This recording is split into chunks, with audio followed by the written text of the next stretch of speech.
BJP नेता संगीत सोम ने एक बार फिर से कांग्रेस राज में लिखे गए इतिहास को कटघरे में खड़ा किया है। संगीत सोम ने कहा है कि बीते 60-70 सालों से देश को गलत इतिहास पढ़ाया गया है। इतिहास की किताबों में मुगलों को महान बताया गया, लेकिन हिंदू राजाओं की वरीयता को बिल्कुल नजरअंदाज कर दिया गया।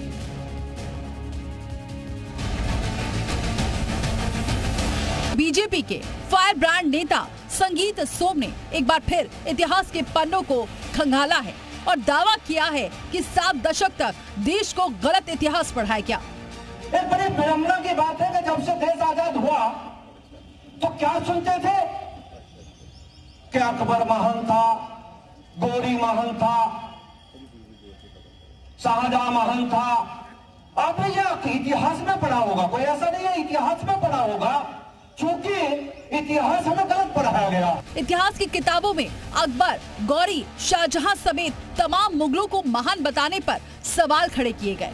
साथ ही बीजेपी नेता ने कांग्रेस पर हिंदू राजाओं की अनदेखी का भी आरोप मढ़ा है। और जो महान थे छत्रपति शिवाजी, महारानी लक्ष्मीबाई, अहिल्याबाई होलकर, महाराणा प्रताप, पृथ्वीराज चौहान, उन्हें इतिहास से गायब करते रहे। संगीत सोम के इतिहास वाले ज्ञान को कांग्रेस ने आड़े हाथों लिया। भारतीय जनता पार्टी के नेताओं के ये बड़बोलेपन अब स्थापित हो चुके हैं, क्योंकि चुनाव नजदीक आ रहा है। अब उनको इतिहास इस तरह का पढ़ा करके, इस तरह का बता करके क्या करना चाहते हैं। फिर एक बार पोलराइजेशन, ध्रुवीकरण की बात जो भारतीय जनता पार्टी करती है वही इनके नेता करते हैं। इतिहासकारों की एक हमेशा से बहुत दुर्भाग्य है, it's unfortunate all over the world, कि कहीं ना कहीं जो सत्ता होती है उसके पास, उसके सत्ता को खुश करना या सत्ता की जो भी थिंकिंग है उसके करीब आने का प्रयास अक्सर करते हैं। कांग्रेस के अलावा अखिलेश यादव और समाजवादी पार्टी को भी मुगल प्रेमी बताया।